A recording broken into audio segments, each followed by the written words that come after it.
चला, आपण पहिल्यांदा 10वीचं बोर्ड उद्या पेपर आहे, त्याच्या अगोदर आपण काय बघणार तर आपण पहिल्यांदा उपयोजित लेखन मध्ये आपल्याला काय काय पेपर मध्ये येतं ते आपण आता पहिल्यांदा बघणार।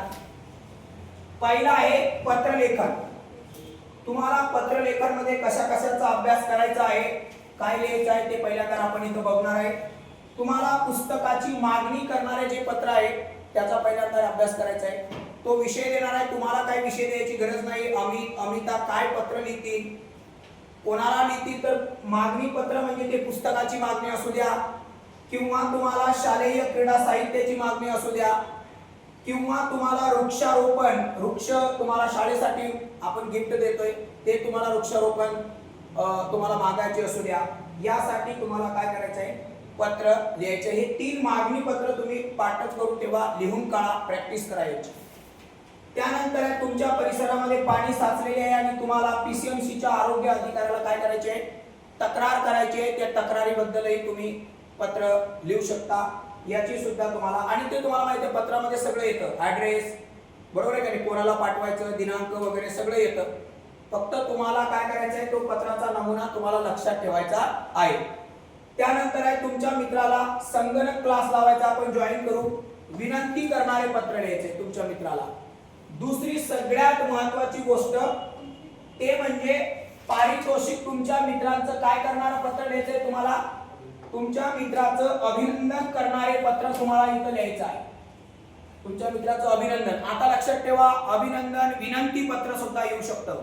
कधी कधी तुम्हाला फक्त अनौपचारिकच पत्र येणार, दोन्ही पण हे क्वचित होतं, नाहीतर एक औपचारिक असतं आणि एक अनौपचारिक असतं। तुम्ही औपचारिक पत्र लिहायचं बरोबर।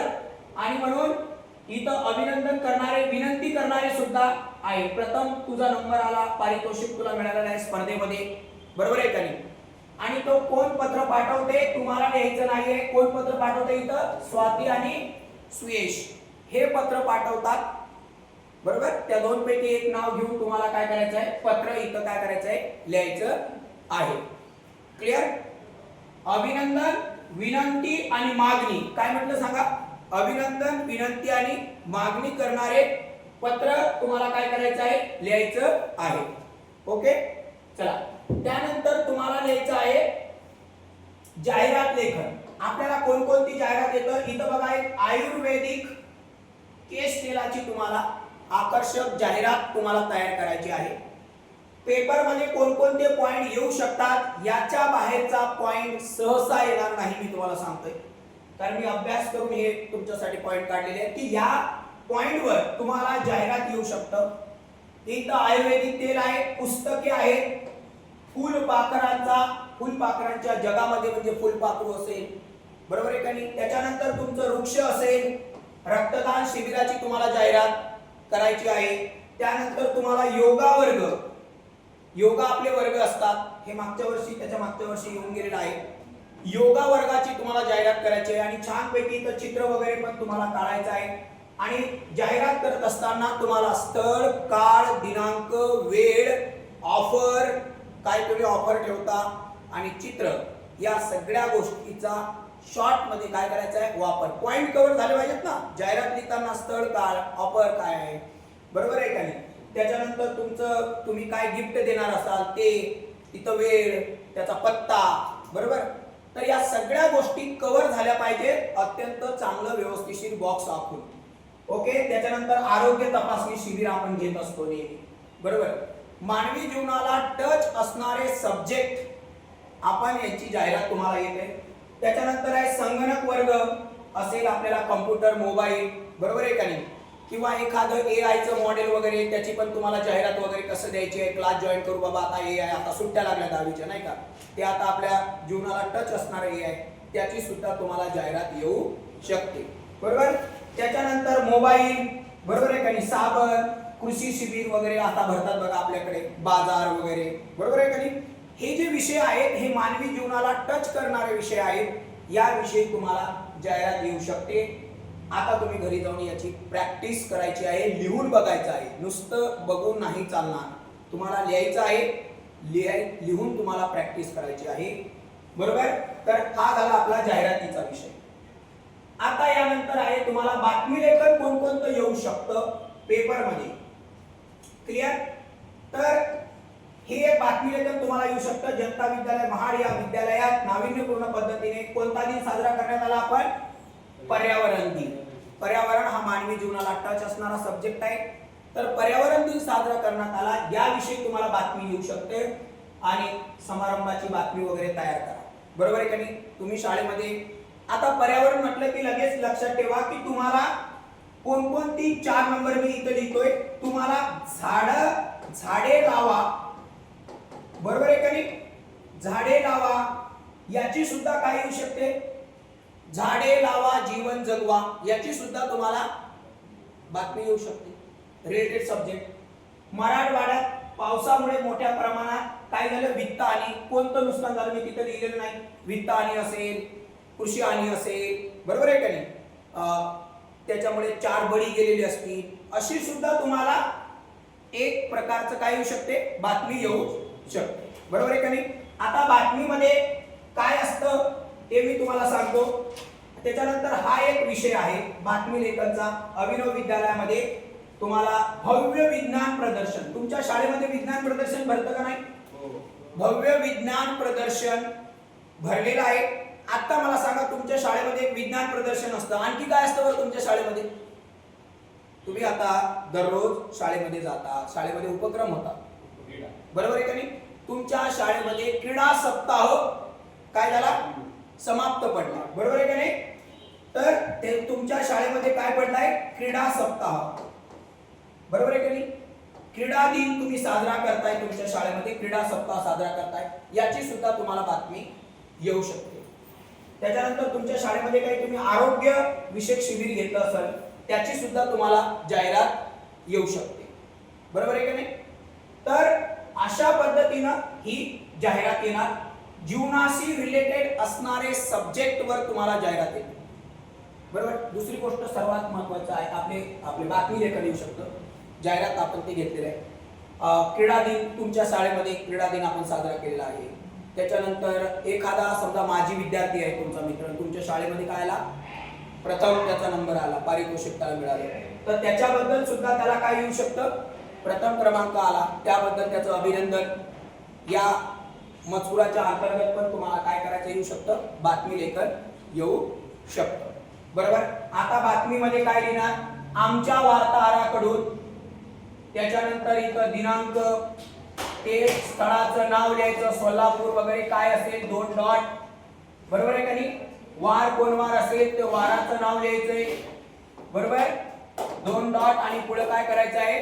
तुम्हाला बातमी लिहायला काय करायचं आहे? सुरुवात करायची आहे. आमच्या वार्ताहराकडून दिनांक, स्थळ, वार हे पूर्ण कव्हर झालं पाहिजे आणि मिनिमम 3 ते 4 पॅरेग्राफ. बरोबर. 3 ते 4 पॅरेग्राफ तुम्हाला काय करायचं आहे? इतकी तुम्हाला काय करायचं आहे? बातमी लिहायचं आहे. मिनिमम 3 ते 4 पॅरेग्राफ लिहायचे. आता बातमीमध्ये तुम्हाला कोणती गोष्ट घडली, काय घडली, मराठी भाषेतले प्रमाण शब्द तुम्हाला वापरायचे आहेत. बरोबर. आपले गावठी शब्द वापरायचे नाही. का घडली, कशासाठी घडली, काय झालं, कोणी काय केलं, हे सगळ्या गोष्टीचा घटनाक्रम अगदी मोजक्या शब्दामध्ये काय झाला पाहिजे? कव्हर झाला पाहिजे. क्लिअर. आणि जर बातमी तुम्ही चांगली लिहिली तर तुम्हाला आउट ऑफ नंबर मिळू शकतात. त्यानंतर आपल्याला आहे कथा लेखन. तुम्हाला एक कथा लिहायची आहे. इथं मी 2 उदाहरणं इथं घेतलेले आहेत. बरोबर. गिरणीतून दळण आणण्यासाठी आईने केतनला सांगितले होते. त्यासाठी 20 रुपये आईने केतनला दिले होते. केतनने पैसे पॅन्टच्या खिशात ठेवले आणि तो निघाला. वाटेत डोंबाऱ्याचा खेळ सुरू होता म्हणून तो घाबरला. त्यात तो बघायला गेला. बघायला केतन थोडासा थांबला होता. खेळ पाहण्यात दंग असलेल्या केतनने अचानक खिसा चाचपला आणि पुढे तुम्हाला माहिती आहे त्याच्या खिशातले पैसे काय झाले असतील? खाली पडले असतील किंवा चोरांनी चोरून नेले असतील. पुढे तर तुम्हाला माहितीच आहे. बरोबर आहे का नाही? मग तुम्हाला जर कथा लेखन करायचं असेल तर तुम्हाला इथं काय त्या कथेला काय द्यावं लागेल? शीर्षक द्यावं लागेल. बरोबर आहे का नाही? शीर्षक देऊन आणि ही पुढची कथा, त्याचा अचानक चोराने खिसा कापला आणि पुढचं तुम्हाला काय करायचं आहे? लिहायचं आहे. ही एवढं वाचून तुम्हाला इथं शीर्षक देता येऊ शकतं की पुढे काय झालं. बरोबर. त्यानंतर दुसरं कथालेखन, इथं आपण एक उदाहरण घेतलं. मी हे उदाहरण आणि दुसरे पण तुम्हाला सांगतो की एक गरीब मुलगा होता. शाळेची फी भरण्यात पैसे नसणे, सकाळी पेपर टाकण्याचे काम, वाटेत पैशाचे काय झालं पाकिट मिळणे, प्रामाणिकपणे पोलीस स्टेशनवर नेऊन देणे, पाकिटाच्या मालकास आनंद आणि त्याला काय मिळलं बक्षीस. इथं तर तुम्हाला माहित आहे प्रामाणिकपणा हाच माणसाचा खरा काय गुण आहे. तुम्ही काय करू शकता, इथं पहिले शीर्षक द्यायचं, बरोबर आहे का नाही, आणि हे तर खूप सोपी आहे. आणि आपलं नाव पण लिहायचं. इथं अजय नावाचा एक गरीब मुलगा होता. तेव्हा खूप त्याची घरची आर्थिक परिस्थिती काय होती, खूप हलाखीची होती. त्याच्याकडे पैसे नव्हते फी भरायला. तो सकाळी काय करायचा, पेपर टाकायचा. त्या मुलाचं नाव लिहायचं आणि ठिकाणाचं पण लाव. तो रामगाव या गावामध्ये काय करत होता, राहत होता. जेवढं आपल्याला सविस्तर लांबवता येईल आन्सर तेवढं लांबवण्याचा प्रयत्न करा. नाव टाका, त्याच्या गावाचं नाव टाका, बरोबर आहे का नाही. वेळ टाका. तो 5:05 वाजता पेपर वाटत होता.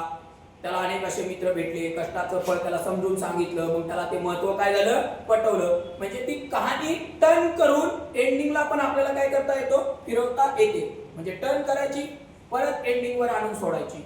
म्हणजे कहाणी काय होते, थोडी मोठी दिसते दिसायला. नाही तर आपण काय करतो बघा, इथलेच पॉइंट वाचतो, काहीतरी मनात शब्द थोडेफार जुळवाजुळवी टाकतो आणि झालं, अर्ध पेज भरवतो, झाली कहाणी. असं नाही करायचं. आपल्या मतानुसारही तुम्हाला इथं शब्द टाकता आले पाहिजे आणि लिंकिंग शब्द टाकायचे. ओके. आता हे दोन विषय इथं तुम्हाला दिलेले आहेत. एक येऊ शकतं कष्टाचे फळ, हेडिंग अंतर्गत सांगतो मी, कहाणीचं दोन उदाहरण तुम्हाला दिले. कष्टाचे फळ, प्रामाणिकपणा इथं दिलेला आहे, बरोबर आहे का नाही. आरोग्याबद्दल तुम्हाला येऊ शकतं, आरोग्य ही काय धनसंपत्ती आहे, बरोबर आहे का नाही. त्याच्यानंतर काय येऊ शकतं, लालच ही बुरी बला आहे, बरोबर का, हे असू शकतं. ते हिंदीमध्ये पण आहे आपल्याला. तर ह्या 3-4 कहाण्या, लालच, प्रामाणिकपणा, कष्ट आणि कथा अशी असते ना, कथामध्ये तुम्हाला काहीतरी बोध मिळणार. लालच, प्रामाणिकपणा, कष्टाचे फळ, मेहनत का फळ, बरोबर आहे का नाही. हेच असे सामान्य विषय असतात. ते विषय काही एवढे तुमचे हार्ड नसतात. बिलकुल साधे आणि सिंपल विषयावर तुम्हाला कथा लिहिली आहे. आणि टाइम टेबल आखून मिनिमम तुम्ही 10 मिनिटं याला ठेवायचे. क्लिअर. चला त्यानंतर आपण पुढे बघूया. एक आहे प्रसंग लेखन. रस्त्याने आपण जाताना आपल्याकडे भरपूर प्रसंग घडतात. कोणी रस्त्यात येऊन म्हातारा खाली पडतंय, आपण क्लासला येत असतो, ते खाली पडतंय, मग आपण क्लासला द्यायला लवकर येतो, ते म्हाताऱ्याला तसंच पडू देतो. पण आपण आपल्या जीवनामध्ये कर्तव्याचा क्रम लावायला पाहिजे की मी अगोदर काय करायला पाहिजे, नंतर काय करायला पाहिजे. चला आता इथे एक उदाहरण दिलेलं आहे बोर्डच्या पेपर मधलं. चित्रकला निकेतन अहमदनगर आयोजित काय रे, आंतरशालेय चित्रकला स्पर्धा. तुम्हाला इथं पारितोषिक वितरण आहे. तुम्हाला ऐका, पहिल्यांदा काय दिले रे, वेळ पण दिलेली आहे, वेळ दिली, दिनांक दिली, प्रमुख पाहुणे दिले, प्रसिद्ध चित्रकार दिले. वरील पारितोषिक वितरण समारंभास तुम्ही तुमच्या लहान भावा बहिणीचे कौतुक करण्यासाठी उपस्थित होता. म्हणजे पारितोषिक कोणाला मिळाले, तुमच्या लहान बहीण आणि भावाला मिळाले. तुम्हाला दोघांचं तर दोघांचं नाव लिहा, आपल्याला काय टेन्शन. अशी कल्पना करून प्रसंग लेखन करा. म्हणजे तुम्हाला कल्पना करायची आहे की माझा भावाला, बरोबर आहे का रे, या शाळेमध्ये काय मिळालं, बक्षीस मिळालं आणि मला बोलवलं, मम्मी पप्पाला बोलवलं, मम्मी पप्पा घरीच नाही, ती गेली गावाला, मग तुला बोलवलं, तू गेला आणि त्यांचं अभिनंदन करणारे पत्र इमॅजिन करायचं आणि तुला प्रसंग लेखन करायचं आहे. बरोबर आहे का नाही. वरती काय टाकायचं, हेडिंग टाकायचं, बरोबर. काय टाकायचं, आंतरशालेय चित्रकला स्पर्धा पारितोषिक वितरण समारंभ, बरोबर. आणि खाली व्यवस्थित पॅरेग्राफ करून काय करणार, लिहिणार. काय काय लिहू शकता तुम्ही इथं सांगा. आंतरशालेय चित्रकला स्पर्धा, बरोबर आहे का नाही. चित्रकला निकेतन, चित्रलीला निकेतन अहमदनगर येथे काय करण्यात आली होती, आयोजित करण्यात आली होती. पुढे काय होतं, ही कधी होती रे, पॉइंट 24 डिसेंबर. वेळ किती होता, 4 वाजता. या कार्यक्रमाचे प्रमुख पाहुणे कोण होतं, अभय नगरकर, बरोबर का नाही, उपस्थित होते. आणि या स्पर्धेमध्ये जवळपास शाळेतील सर्व मुलांनी काय घेतला होता, सहभाग घेतला होता.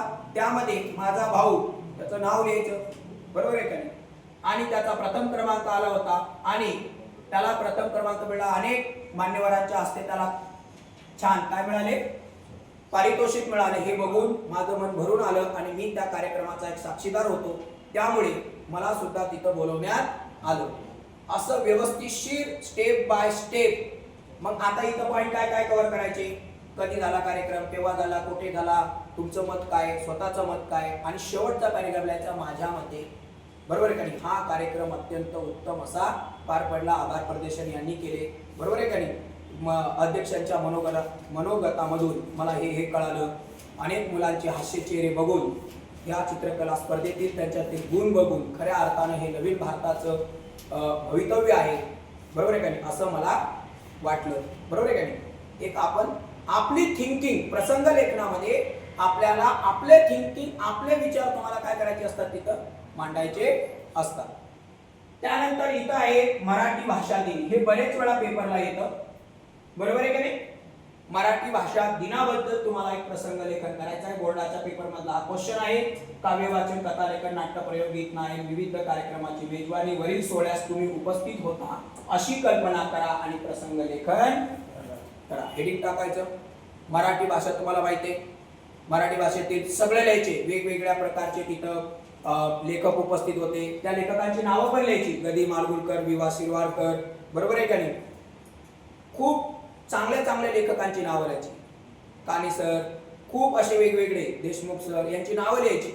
हे उपस्थित होते. त्यांच्या उपस्थितीने कार्यक्रमाची आणखी शोभा काय झाली, वाढली.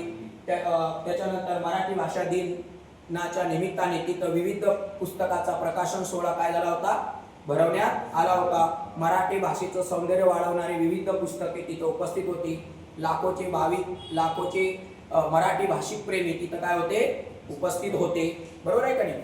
महत्वाचे मुद्दे मांडायचे, असे उगाच पापड पसारा नाही लिहायचे. महत्वाचे मुद्दे. पुस्तकाने अनेकांची खरेदी केली.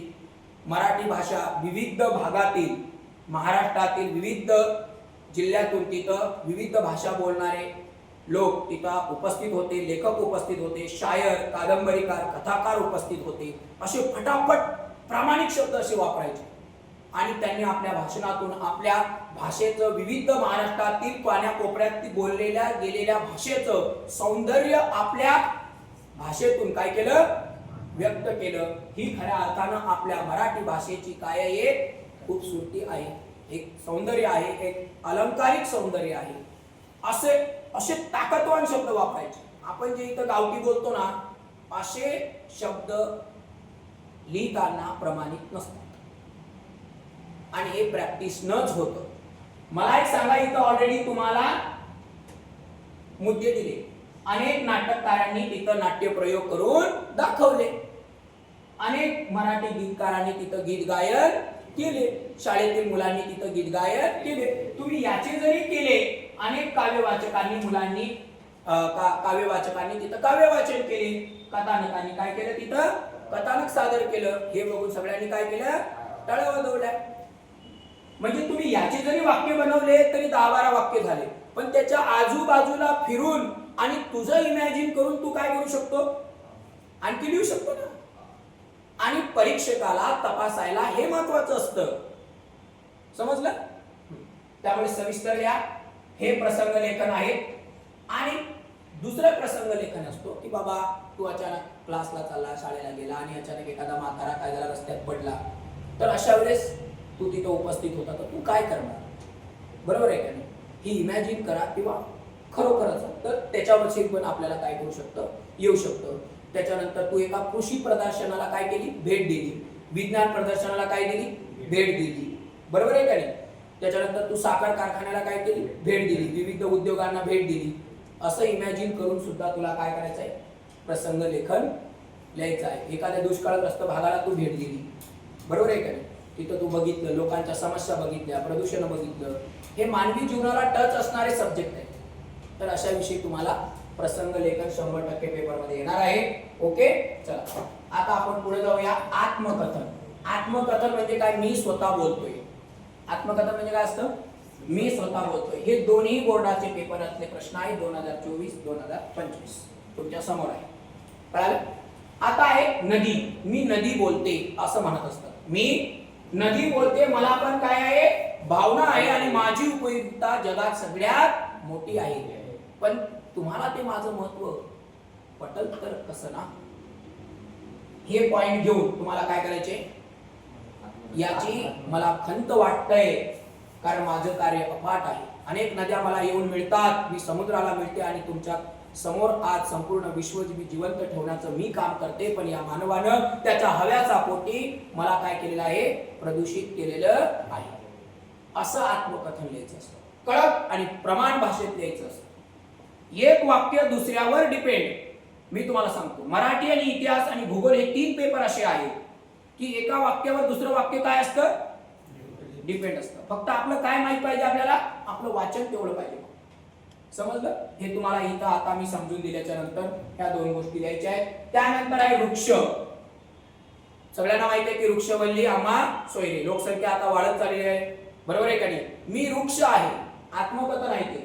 मी वृक्ष आहे, माझं जगात सगळ्यात काय महत्व आहे. माझा जन्मतच मुळीच खूप अब्जो वर्षापूर्वी झाला आहे. ज्यावेळेस पृथ्वी निर्माण झाली त्यावेळेस माझा 450 अब्जापूर्वी माझा जन्म झाला आहे. माझी उपयोगिता आज प्रत्येक सजीवांना आहे. पण मानव हा बुद्धिमान प्राणी आहे आणि त्या मानवानं त्याच्या हव्याचा पोटी माझी उपयोगिता काय केलेली आहे, कमी करण्याचा प्रयत्न केलेला आहे. माझी अनेक ठिकाणी तोड होते, मला नष्ट करण्याचा प्रयत्न केला जातो. परंतु मात्र मी जीवन आहे हे सगळ्यांना कळतं, पण मानवाला कळत नाही. याची मला माझ्या मनात खंत वाटतंय. आलं का तिथं? मी तिकडे बघितलं का नाही, पण माझं वाक्य त्याला जुळलं का नाही? समजलं? त्याच्यामुळे तुम्ही जर अशा पद्धतीनं बरोबर लिहिलं, आणि हा मला महत्वाचा संदेश आहे की मला लावा आणि तुम्ही जगा, ही माझ्या मनातील ही भावना मी आज तुम्हाला काय करतोय, बोलून दाखवतोय. हे जे आहे हा संदेश खऱ्या अर्थानं आपल्याला ठरते की मी झाड. आता इथं आपण उदाहरण कशात लिहिलं, एक नदी लिहिलं आणि एक काय लिहिलं, वृक्ष. हे झाले 23-24 चे प्रश्न आपले. 24-25. आता या वर्षी तुम्हाला काय येऊ शकतं, कदाचित हे दोन्ही प्रश्न रिपीट होऊ शकतात. पाणी. पण आता दुसरा तर महत्वाचं काय येऊ शकतं रे मग? व्हेरी गुड, पाणी येऊ शकतं. पाणी महत्वाचं आहे. त्याच्यानंतर एक काय रे, हवा. पण त्याला आपण पर्यावरण म्हणूया. पर्यावरणावर आत्मकथन. मानवाच्या जीवनात रिलेटेड असणारे प्रश्न. पुस्तक येऊ शकते, कारण पुस्तक पण काय आहे रे, पुस्तक पण काय आहे, पुस्तकाशिवाय काय आहेच नाही, बरोबर ना? तर असे सुद्धा तुम्हाला आत्मकथन लिहू शकतो, बरोबर आहे का नाही? शाबास. आरशात तर काय टेन्शनच नाही. तू आरसा सांगितलं म्हणून डायरेक्ट हॅशटॅगच आरसा, बरोबर आहे का नाही? शाबास. आणि आरशाचं जर आलं तर त्याला तपासणाऱ्याला असा आरसा दाखवायचं, सगळं बरोबर लिहून कळालं का? आरशात मी माझं आयुष्य बघत आहे आणि बघता बघता मला माझं काय लिहिलं हेच कळत नाही.